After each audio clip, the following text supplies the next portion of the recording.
Hello नमस्कार साथियों, study 91 में मैं नीरज मिश्रा आप सभी का हार्दिक स्वागत करता हूं। जैसा कि आप सब जानते हैं, ये जो आपकी क्लास है वह टीजीटी की हिस्ट्री की क्लास है और टीजीटी की हिस्ट्री की क्लास के लिए आपने उसका इंट्रोडक्शन यानी आपको सिलेबस का संपूर्ण नॉलेज हो गया होगा। आप लोगों ने सिलेबस के बारे में जो वीडियो मैंने दिया है आप लोगों ने इसको अच्छी तरीके से वॉच किया होगा मे भी, लेकिन अगर जिसने नहीं देखा है वो सभी लोग सिलेबस के देख सकते हैं। सिलेबस का डिस्कशन आपको वहां पे कराया गया है, आप शानदार तरीके से उसको देखिए। और हम लोग इसमें आगे बढ़ेंगे। आज इतिहास को जानने का हमका जो मौका मिला है, इतिहास को सीखने का।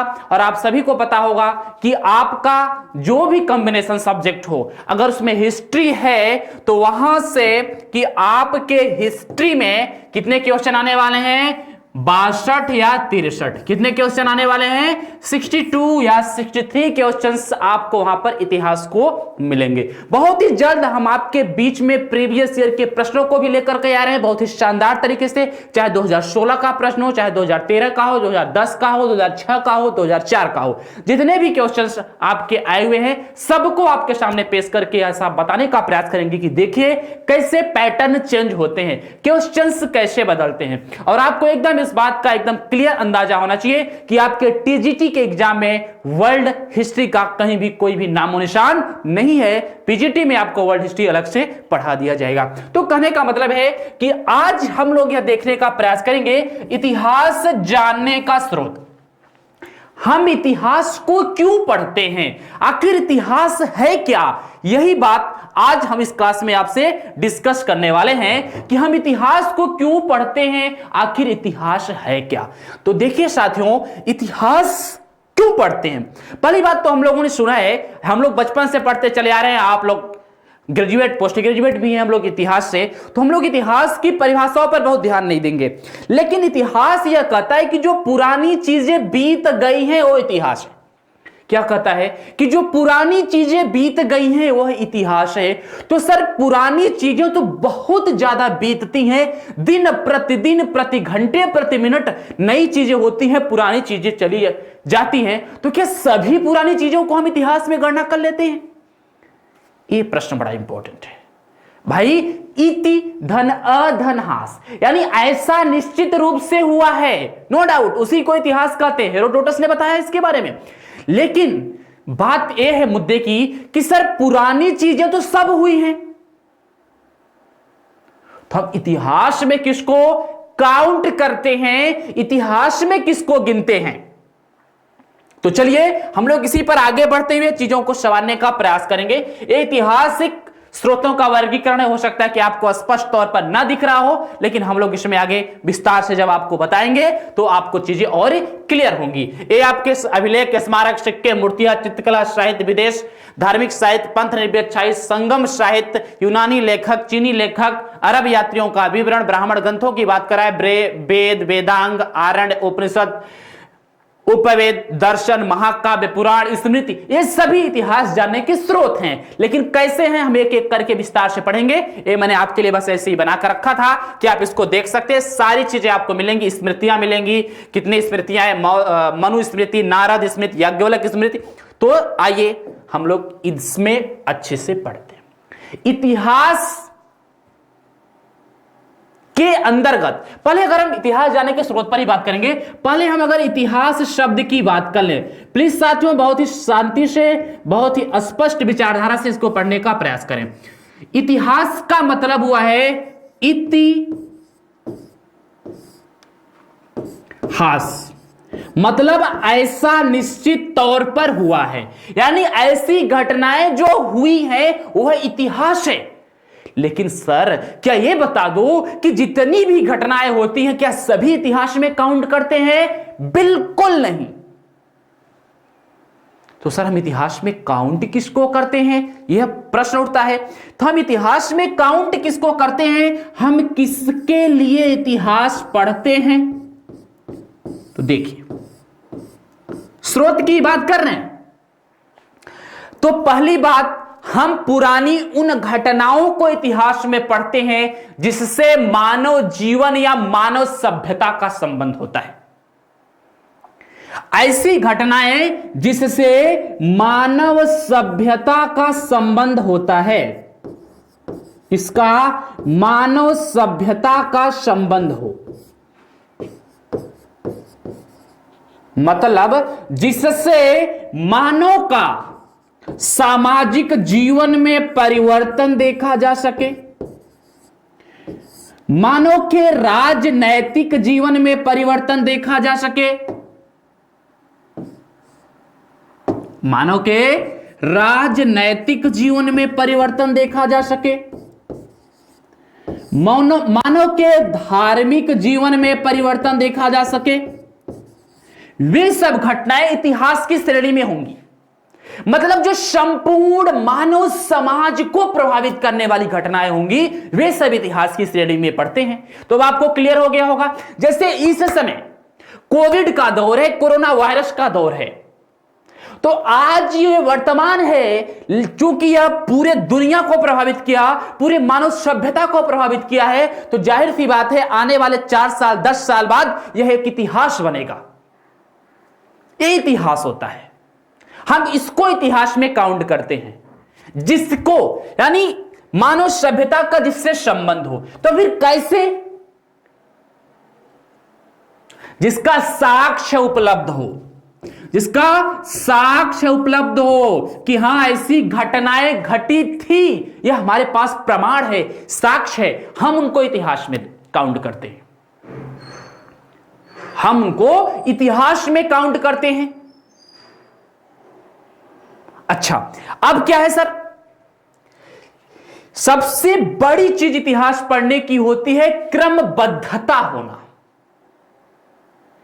मैं आपको पाषाण काल ना पढ़ाऊं, सीधे बाबर को पढ़ा दूं, पूरा इतिहास कुछ समझ में नहीं आने वाला है आपको कि संस्कृतियां कैसे बदली हैं, मानव की जीवन ने, मानव ने कैसी प्रगति की है अपनी सामाजिक, आर्थिक, राजनीतिक जीवन में, रहन सहन में, खान पान में, व्यवहार में। पाषाण काल के मानव कैसे थे, उससे पहले पूरा पाषाण काल के मानव कैसे थे, मध्य पाषाण काल के मानव कैसे थे, नव पाषाण के मानव ने क्या प्रगति की, ताम्र पाषाण युगीन मानव ने क्या काम किया, सिंधु घाटी सभ्यता जो भारत की पहली एक नगरीय सुव्यवस्थित सभ्यता मानी जाती है, उस पर मानव ने कैसा काम किया। फिर उसके बाद हम लोग वैदिक काल को पढ़ते हैं, उत्तर वैदिक काल को, मौर्य काल, गुप्त काल, उसके बाद हम लोग सल्तनत को पढ़ेंगे, फिर हम लोग बाबर को पढ़ेंगे। तब हमको जाकर के इतिहास समझ में आएगा कि कैसे लगातार निरंतरता में परिवर्तन जारी है। यह होता है इतिहास। यानी इतिहास के लिए क्रमबद्धता जरूरी है मेरे प्यारे साथियों, इतिहास के लिए क्रमबद्धता जरूरी है। तो आप समझ गए होंगे। तो फिर सब ये सब आते कहां से है? इस साक्ष्य क्या क्या हैं? इतिहास जानने की स्रोत, मुद्दा वही है। क्या सर साक्ष्य क्या क्या है? तो आप ये बताओ साथियों, इतिहास जानने की साक्ष्य क्या हो सकते हैं? हम सिंधु घाटी सभ्यता के नगरीय जीवन के बारे में कैसे वर्णन कर ले जाते हैं, सिंधु घाटी सभ्यता के धार्मिक जीवन के बारे में कैसे वर्णन कर ले जाते हैं? हमारे पास वहां क्या है? साक्ष्य उपलब्ध है। तो जो साक्ष्य होते हैं वह 3 प्रकार के मुख्य तौर पर होते हैं। एक प्राइमरी क्वेश्चन यहां से बन चुका है कि इतिहास जानने के स्रोत या साक्ष्य कितने होते हैं? 3 होते हैं। कितने होते हैं? इतिहास जानने के साक्ष्य की बात करें तो इतिहास जानने के 3 साक्ष्य होते हैं। नोट करते रहें चीजों को, बहुत शानदार तरीके से आपका स्टडी 91 आपके लिए बहुत ही धमाकेदार पीजीटी का बैच लेकर आया है। शानदार तरीके से आप अपने आप को एडमिट कर सकते हैं। गूगल प्ले स्टोर से आप स्टडी 91 का एप्लीकेशन डाउनलोड करिए, सारी चीजें आपको वहां से प्रोवाइड होंगी। तो देखिए, इतिहास जानने के स्रोत, सबसे पहले पुरातात्विक स्रोत। क्या? पुरातात्विक स्रोत। ये सर पुरातात्विक स्रोत के बारे में पढ़ेंगे। फिर पुरानी चीजें, अभिलेख, स्मारक, भवन, मृत भांड, सिक्के, मंदिर, ये सब पुरातात्विक स्रोत है। पुरातत्व खुदाई में प्राप्त अवशेष है जिसके माध्यम से हम उस काल के कलाकृतियों के बारे में, आर्थिक व्यवस्था के बारे में, व्यापार के बारे में, धर्म के बारे में और सुदृढ़ता के बारे में अध्ययन करते हैं। देखिए साथियों, अगर आप लोगों ने स्टडी 91 पे भरोसा किया है तो वहां आपको क्वालिटी मिलेगी। स्ट्रेटजी मैं बताऊंगा आपको बैच में कि इतना बड़ा सब्जेक्ट होकर भी आप इसको कम समय में कितने अच्छे तरीके से पढ़ सकते हैं, और उसकी काम आपको सिर्फ और सिर्फ कौन करेगा? प्रीवियस ईयर का क्वेश्चन पेपर। क्योंकि अगर आप प्रीवियस ईयर के क्वेश्चन पेपर को पढ़ना शुरू कर देंगे तो आपको पता चल जाएगा कितने मार्केट में लोग चल रहे हैं, क्या पढ़ा रहे हैं आपको, आपके एग्जाम में चीजें आती हैं या नहीं आती हैं। क्योंकि मेरी पहली क्लास है, इसलिए मैं थोड़ा आपको इंट्रोडक्शन पढ़ा रहा हूं, बाकी मैं सीधे पाषाण काल पर बात करूंगा। ठीक है, तो चलिए आगे बढ़ते हैं। इसमें पुरातात्विक स्रोत हो गए, फिर हमारे कुछ साहित्य है, कुछ साहित्यिक स्रोत हैं, कुछ लिखी हुई ग्रंथ हैं जिसके माध्यम से हम क्या करते हैं? पुरातत्व मतलब प्राचीन काल के जीवन के बारे में, इतिहास के बारे में हम सीख लेते हैं। वेदों को पढ़ते तो हमको पता चल जाता है कि आग क्या क्या सिस्टम था, भगवान को किस रूप में मानते थे, पुरोहित को किस रूप में मानते थे। हम रामायण को पढ़ते हैं, गीता को पढ़ते हैं, उपनिषद को पढ़ते हैं, वेदांग को पढ़ते हैं, कल्प को पढ़ते हैं, स्मृति को पढ़ते हैं, छंद को पढ़ते हैं, यानी तब हमको जाकर के पता चलता है। कौटिल्य के अर्थशास्त्र को पढ़ते हैं, मेगास्थनीज की किताब को पढ़ते हैं, राजा तरंगिणी पढ़ते हैं, तब जाकर के हमको इतिहास का बोध होता है। वो हमारे साहित्यिक स्रोत है, साहित्यिक साधन है। चलिए, फिर समय समय के साथ कुछ विदेशी यात्री भारत में एंट्री करते हैं और वो भारत के बारे में अपने किताबों में लिख करके चले जाते हैं। जैसे मेगास्थनीज की इंडिका, ह्वेनसांग, फाहियान, कुछ अरब यात्री, मार्को पोलो, अलबर्नी, अल मसूदी, ये सब आए हैं भारत में। उन्होंने बहुत अच्छा साहित्य लिखा है, यानी विदेशी, यह भी साहित्य का ही पार्ट है, विदेशी यात्रियों का विवरण, विदेशी यात्रियों का विवरण।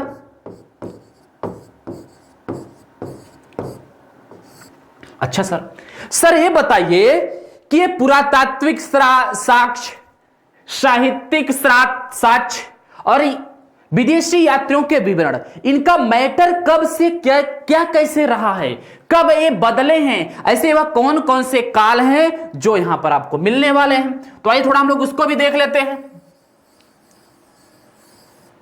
देखिए, हम इतिहास को मुख्यतः 3 काल में बांट करके देखते हैं: प्रागैतिहासिक काल, आद्य ऐतिहासिक काल और ऐतिहासिक काल।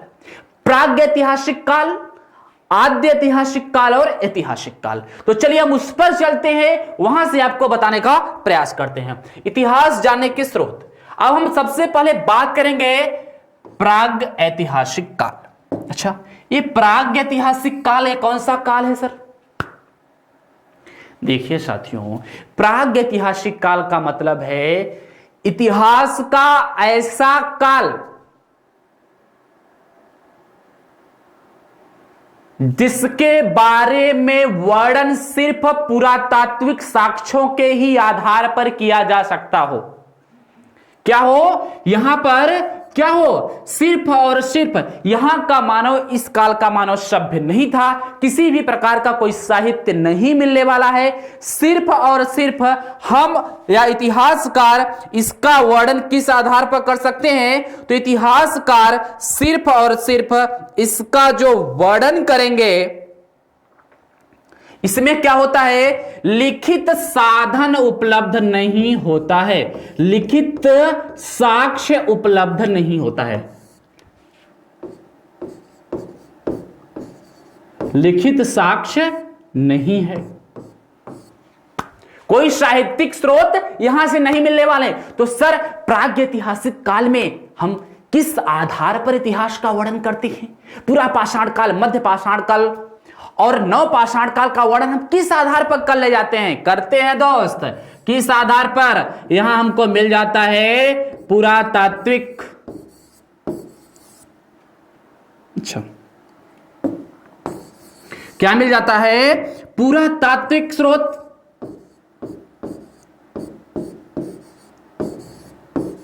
पुरातात्विक स्रोत मिल जाते हैं। सर पुरातात्विक स्रोत क्या है? पुरातात्विक स्रोत का मतलब जो अवशेष मिला है खुदाई में, उसके माध्यम से हम वर्णन कर लेते हैं, कालखंडों की बात कर लेते हैं, उसके डिजाइन की बात कर लेते हैं, और इसी आधार पर हम पुरातन काल के बारे में वर्णित करते हैं चीजों को। किस आधार पर? पुरातात्विक साक्ष्य या स्रोत के आधार पर। इसमें कोई लिखित साधन उपलब्ध नहीं होता है। इसमें मुख्य रूप से 3 चीजें आती हैं। कौन कौन सा?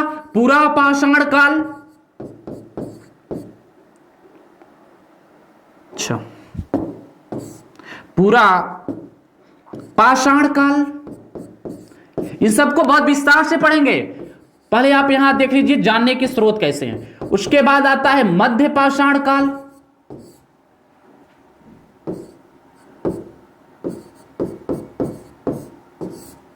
और उसके बाद आता है नवपाषाण काल।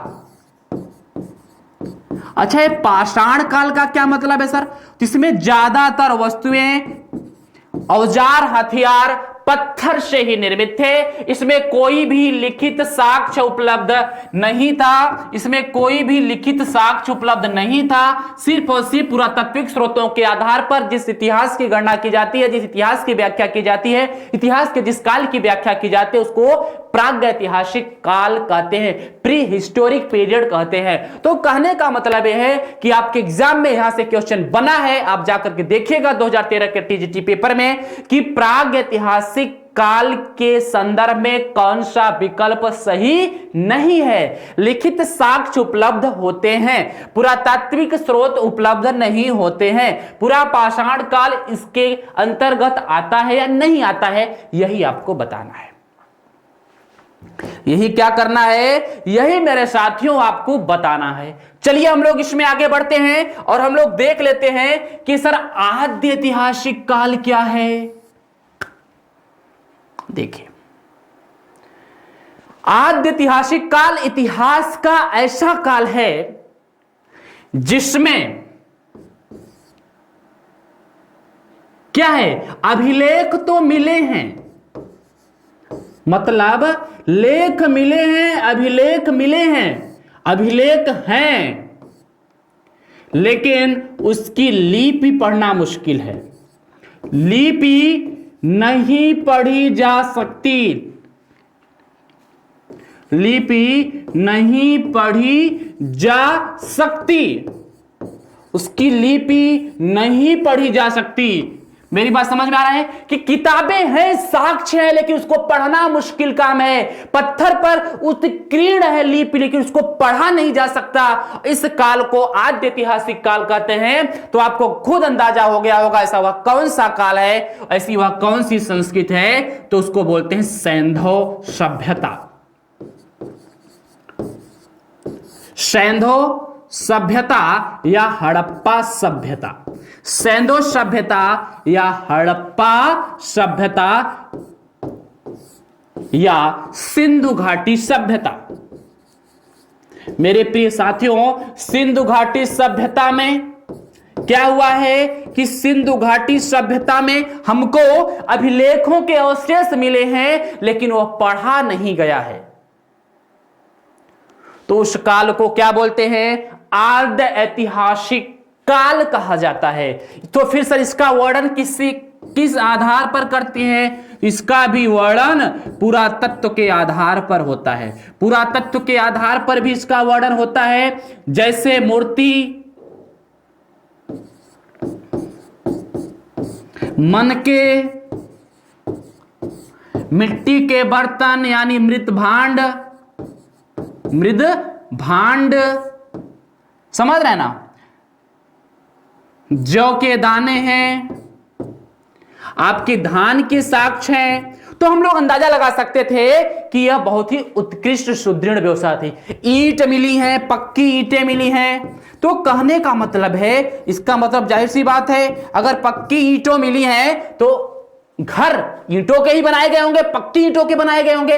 कच्चे ईंट भी मिले हैं, ढके हुए नालियां मिली हैं। तो इसी के आधार पर पुरातात्विक साक्ष्यों या पुरातात्विक स्रोतों के ही आधार पर यह गणना हुई है कि सैंधव कालीन सभ्यता भारत की सबसे प्राचीन नगरीय सभ्यता थी। तो सैंधव सभ्यता को क्या कहते हैं? आद्य ऐतिहासिक काल कहा जाता है, जिसमें साक्ष्य तो उपलब्ध हैं, पढ़ने वाले साक्ष्य उपलब्ध हैं, लेकिन उनकी लिपि का कोई पता नहीं। लिपि इतनी क्लिष्ट भाषा में ही है, बड़ी बड़ी लिपियां हैं, क्योंकि उनको पढ़ पाना मुश्किल काम है, उसको पढ़ा नहीं जा सकता।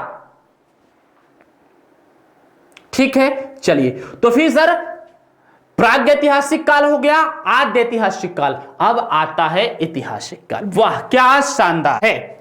ऐतिहासिक काल अब आता है भाई ऐतिहासिक काल। ऐतिहासिक काल में तीनों स्रोत उपलब्ध होते हैं इतिहास जानने के। यही तो ऐतिहासिक है, यही तो इतिहास है। क्या है? पुरातत्व भी उपलब्ध है, साहित्य भी उपलब्ध है, आराम से पढ़ा जा सकता है, अभिलेख भी उपलब्ध है, और विदेशी यात्रियों के विवरण भी उपलब्ध हैं। विदेशी यात्रियों के विवरण भी उपलब्ध हैं।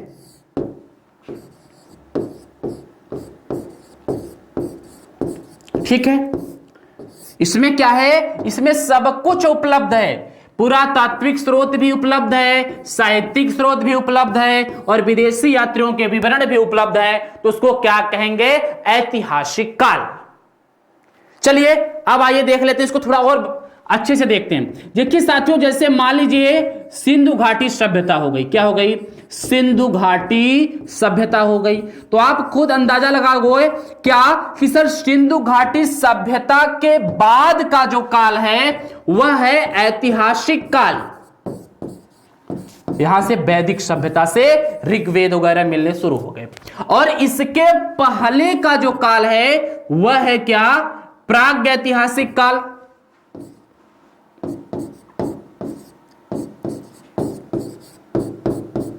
ये क्या है? प्रागैतिहासिक काल। और जो सिंधु घाटी सभ्यता है वह है क्या? आद्य ऐतिहासिक काल। में भी बहुत ही शानदार तरीके से आप लोग अच्छी तरीके से समझ रहे होंगे। एक बार इसको शेयर कर दीजिए अपने दोस्तों में।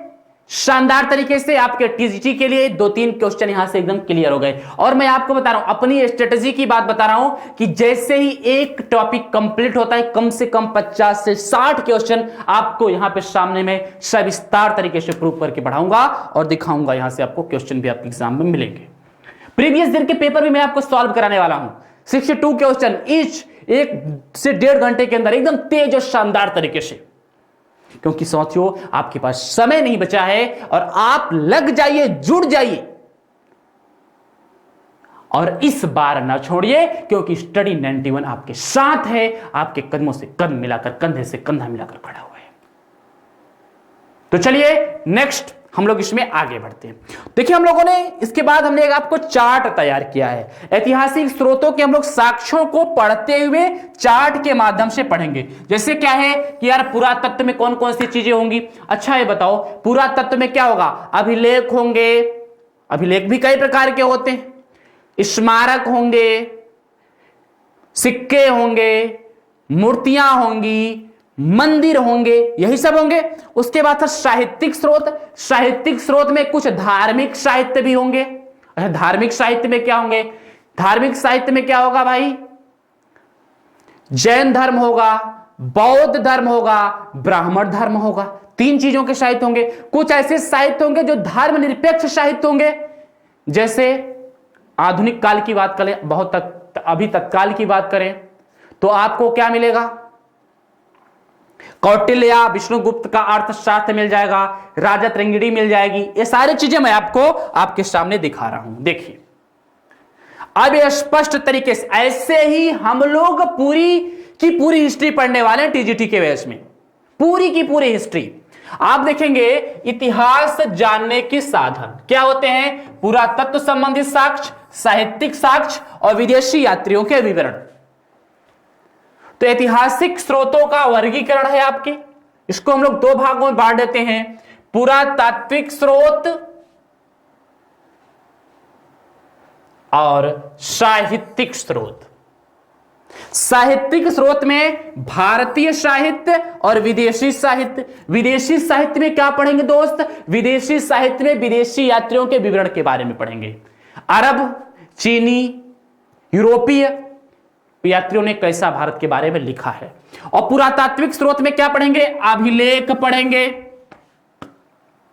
पूरे दुनिया का पहला अभिलेख कहां मिला? बोगस कोई में मिला है। लेकिन अभी हम लोग जब अभिलेख के बारे में विस्तार से पढ़ेंगे तब वहां सीखेंगे। कहां मिला? बोगस कोई में मिला है। और भारत का सबसे पहला अभिलेख किसका है? अशोक का है। किसका है? अशोक का है। लेकिन अभी हम इसको विस्तार से आपके सामने पेश नहीं करेंगे, हम लोग बैच में बहुत शानदार तरीके से पढ़ने वाले। स्मारक जो बनाए गए हैं, भवन, अलग अलग काल के, अलग अलग सभ्यता के, अलग अलग भवनों का अलग अलग बनावट है। फिर हम लोग सिक्के को देखते हैं, कौन से सिक्के में किसकी मूर्ति अंकित है, किसमें देवी की मूर्ति अंकित है, किसमें मृत्युदंड का क्या सिस्टम है, मूर्तियों के बारे में, चित्रकला के बारे में।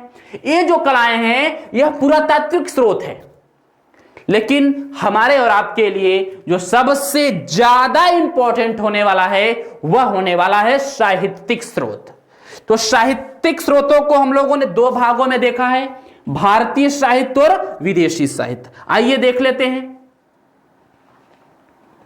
चलिए देखिए, भारतीय साहित्य में अगर देख रहे हैं कितना अच्छा खासा आपको स्पष्ट दिख रहा होगा, इतना शानदार कहां मिलेगा साथियों, आपके मन में एकदम बैठ जाएगा। देखिए भारतीय साहित्य जो है उसमें मुख्य रूप से तीन साहित्य आपको मिलने हैं, तीन प्रकार के।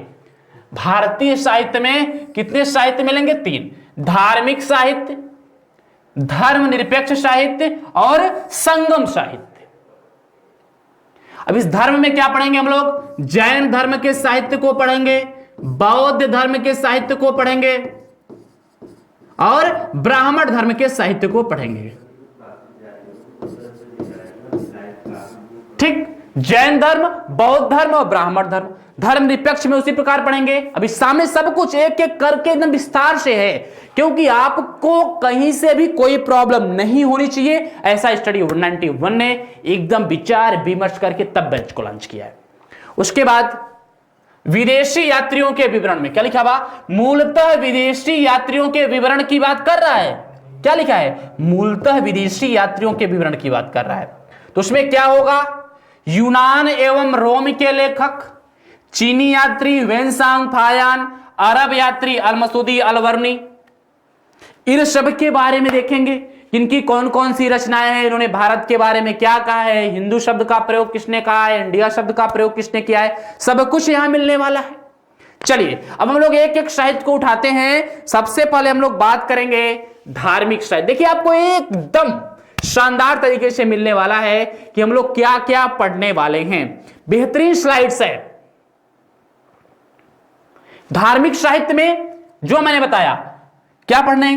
ब्राह्मण साहित्य, बौद्ध साहित्य, जैन साहित्य। यही तो धर्म है ना मुख्य रूप से प्राचीन काल में। आज तो तरह तरह के धर्म हो गए, मुस्लिम हो गया, पता नहीं बौद्ध सिख हो गया, जो भी हो गया, ईसाई हो गया। लेकिन प्राचीन काल की परंपरा के अनुसार हम लोग क्या पढ़ेंगे? ब्राह्मण साहित्य, बौद्ध साहित्य और जैन साहित्य। किसमें? धार्मिक साहित्यों में। और धर्मनिरपेक्ष साहित्य में क्या पढ़ेंगे भाई? तो आइए धर्मनिरपेक्ष साहित्य की बात कर लेते हैं। कौटिल्य का अर्थशास्त्र। पहला क्वेश्चन, अर्थशास्त्र की रचना किसने की? कौटिल्य या विष्णुगुप्त? कल्हड़ की राजत रंगिणी। आपके एग्जाम में पूछे जाए कि राजत रंगिणी में कल्हड़ ने किसके बारे में लिखा है, अर्थशास्त्र में कौटिल्य ने किसके बारे में लिखा है, सब मैं बताऊंगा और कोई नहीं बताने वाला, क्योंकि यहां से आपके एग्जाम में टीजीटी और खासकर पीजीटी में क्वेश्चन बनते हैं। ये पाणिनि का जो अष्टाध्यायी है इसमें किसका वर्णन किया गया है? कौन से राजा का वर्णन किया गया है? विशाख दत्त का मुद्राक्षस, कालिदास का विज्ञान शकुंतलम, मालविकाग्निमित्रम, रघुवंशम, मेघदूतम और बाण का हर्षचरित और कादंबरी। बाणभट्ट।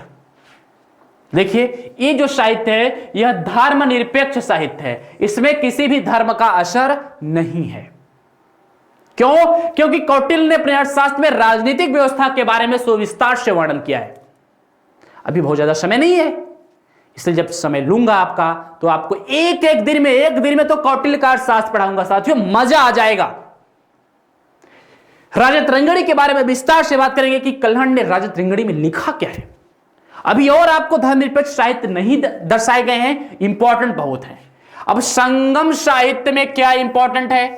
तिरुकुरल, सिप्लाधिकारम किसकी रचना है? पड़मेफले और जीव कचित चिंतामणि, यह संगम साहित्य है। संगम साहित्य से भी क्वेश्चन 2013 में पूछा जा चुका है कि निम्न में से कौन सी रचना संगम साहित्य के अंतर्गत आती है? मुख्य रूप से 4 है, इसके बाहर नहीं आएगा, देख लेना। तिरुकुलर, शिल्पाधिकारम, पड़मेफले और जीव कचितामणि। तो हम लोगों ने क्या देखा? हम लोगों ने देखा कि भारतीय इतिहास जानने के स्रोतों को हम लोगों ने मुख्य रूप से 2 भागों में डिवाइड कर दिया। सबसे पहले पुरातात्विक स्रोत, फिर दूसरा साहित्यिक स्रोत। पुरातात्विक स्रोत में हमने देखा अभिलेख, स्मारक, भवन, मूर्ति, सिक्के, मृत भांड, चित्रकला, मंदिर, इन सब के बारे में। और फिर हमने साहित्यिक स्रोत को 2 भागों में डिवाइड किया। साहित्यिक स्रोत को 2 भागों में, भारतीय साहित्य और विदेशी यात्रियों का विवरण। भारतीय साहित्य में क्या देखा? धर्म साहित्य और धर्मनिरपेक्ष साहित्य और संगम साहित्य। धार्मिक साहित्य में ब्राह्मण साहित्य, बौद्ध साहित्य, जैन साहित्य। अब हम लोग ब्राह्मण साहित्य के भी अंदर जाएंगे और यह देखेंगे कि ब्राह्मण साहित्य के अंदर क्या क्या चीजें होती हैं। चलिए देखो, ये ब्राह्मण साहित्य है, ये बौद्धिक साहित्य है बौद्ध धर्म का, और ये जैन धर्म का। यहां से भी क्वेश्चन आएंगे। ब्राह्मण साहित्य में क्या मिलेगा? वेद मिलेगा, ब्राह्मण ग्रंथ मिलेगा, आरण्यक मिलेगा, उपनिषद मिलेगा, वेदांग मिलेगा, उपवेद मिलेगा, खड़ दर्शन मिलेगा, महाकाव्य रामायण गीता मिलेगा, 18 पुराण मिलेंगे, स्मृति मिलेगी, मनु स्मृति, याज्ञवल्क्य स्मृति, नारद स्मृति। इन सब के बारे में भी शानदार क्वेश्चन आपके एग्जाम में बनते हैं। कोई भी टॉपिक छोड़ेंगे नहीं साथियों, बट सारी चीजें एक दिन में पढ़ाना मुश्किल है। हम लोग भारत के नामकरण की भी बात करेंगे, वहां से भी एक क्वेश्चन बनते हैं। भारत के नामकरण की बात करने वाले हैं बहुत ही शानदार तरीके से। ब्राह्मण साहित्य में क्या बात करती है? ब्राह्मण साहित्य ही आगे चल करके हिंदू धर्म में परिणित हुआ। इसका थोड़ा सा समझने का प्रयास करिएगा। जो ब्राह्मण धर्म था या जो ब्राह्मण साहित्य था वही आगे चलकर हिंदू धर्म का साहित्य हुआ, या ब्राह्मण धर्म ही आगे चल करके हिंदू धर्म हुआ। इसमें हम वेद को पढ़ेंगे, 4 वेदों के बारे में। अभी 4 वेद कौन कौन से? अभी देखिएगा, इसके अंदर भी हम लोग घुसने वाले हैं। सोचो, कुछ नहीं छोड़ेंगे साथियों। ब्राह्मण ग्रंथ के अंदर कौन कौन से ब्राह्मण ग्रंथ इंपॉर्टेंट हैं? आरण्यक के अंतर्गत कौन कौन से आरण्यक इंपॉर्टेंट है? कौन कौन से उपनिषद इंपॉर्टेंट है? जो आपकी 6 वेदांग हैं, शिक्षा, कल्प, व्याकरण, निरुक्त, छंद, ज्योतिष, उसके बारे में भी बात करेंगे। उपवेद, खड़ दर्शन, महाकल्प, पुराण, स्मृति, सबके बारे में बात करेंगे। बौद्ध साहित्य में क्या इंपॉर्टेंट है? सुत पिटक, विनय पिटक, अभिदंभ पिटक, मिलिंद पनहो, बुद्ध चरित और विद्यावचन। ये किसने किसने लिखा है, ये सबसे बड़ा इंपॉर्टेंट है। और किस चीज में किसका वर्णन किया गया है? देखिए, स्लाइड लाने का मकसद यही था कि आप लोगों को लगे कि मैं इतिहास कहां पढ़ रहा था और टीजीटी के एग्जाम में इतिहास कहां से आता है। सोचो, ये एकदम छोटा टॉपिक है, पूरा इतिहास जानने की स्रोत, उसमें अगर इतनी गहराई से उतर गए तो आगे आने वाले चैप्टरों में कितनी गहराई से उतरने वाले हैं। जैन साहित्य में परिशिष्ट पर्व, भद्रबाहुचरित, भक्ति सुत्तम और कल्पसूत्र, इसके बारे में बात होगी। अब जो सबसे इंपॉर्टेंट हमारा बचा है, अब हम ब्राह्मण साहित्य के अंदर एक एक करके देख लेंगे। चलिए भाई, हां, अब विदेशी यात्रियों के विवरणों की बात कर लें। अभी तक थोड़ा सा विदेशी यात्रियों को छोड़ दिया था ना। अब विदेशी यात्रियों में यूनान के लेखक, कहां के लेखक? यूनान के लेखक, चीनी यात्री और अरब यात्रियों का विवरण। यूनान के लेखक कौन है? मेगास्थनीज की इंडिका, टॉलमी, हेरोडोटस, निरियाकस और अरिस्टोबुलस। यहां से भी क्वेश्चन आपके इतिहास से बनेंगे। पता है आपको, हेरोडोटस को इतिहास का पिता कहा जाता है, फादर ऑफ हिस्ट्री।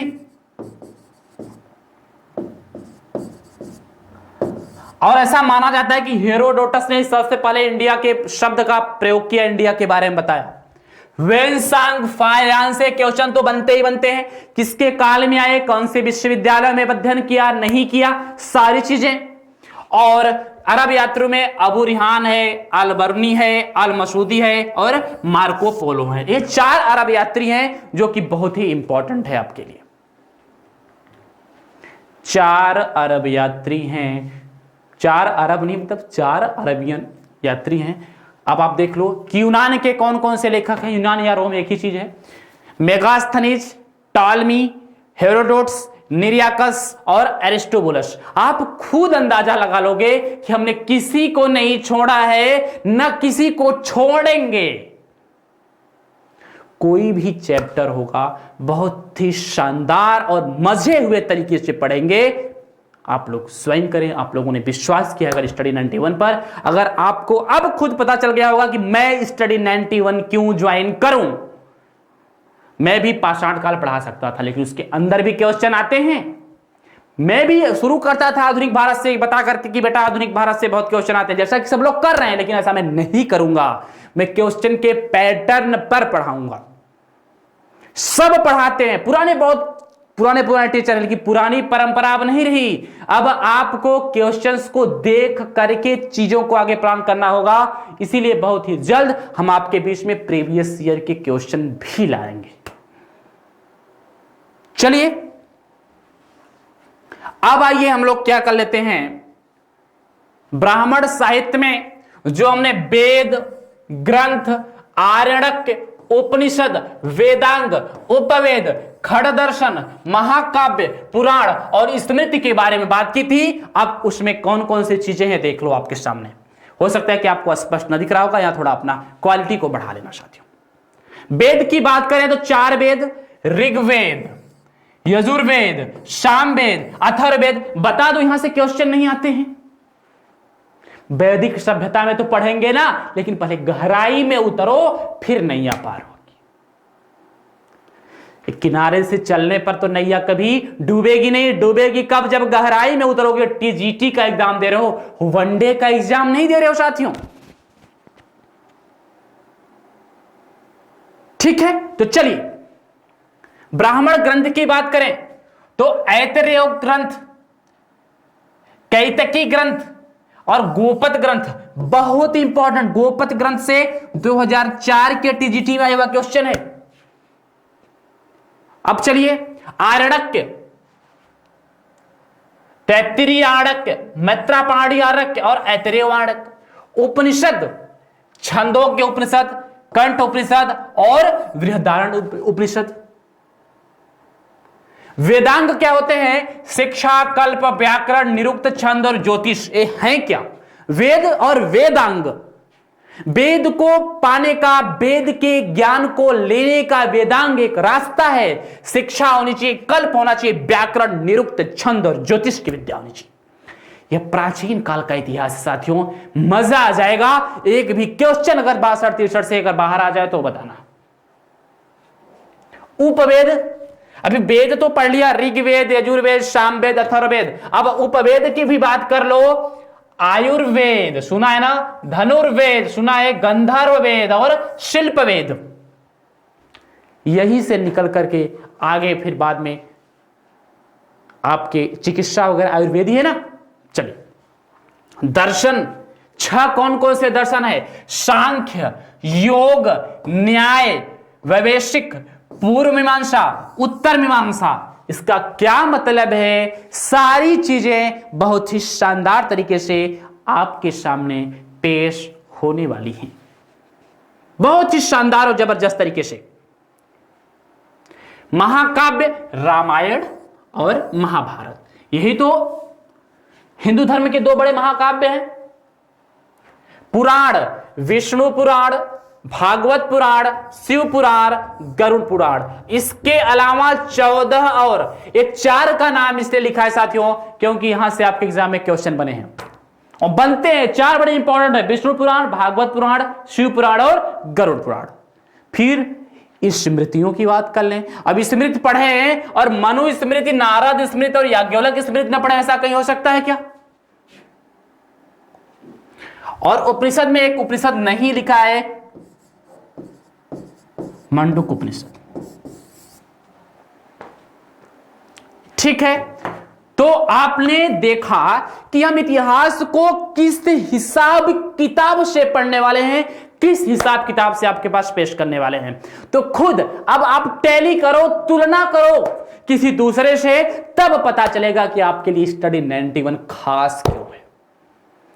25 लाख से अधिक अगर विद्यार्थियों का भरोसा है तो क्वालिटी है, क्योंकि हम आपकी सफलता के लिए कठिन परिश्रम करते हैं। बस आपको उसमें सहयोग करना होगा, हाथ बढ़ाना होगा और आपको अपनी सफलता मंजिल मिलनी चाहिए। आप टीजीटी के में सेलेक्ट हुई, टीचर बनिए, बच्चों को शिक्षा दीजिए, यही आपका काम।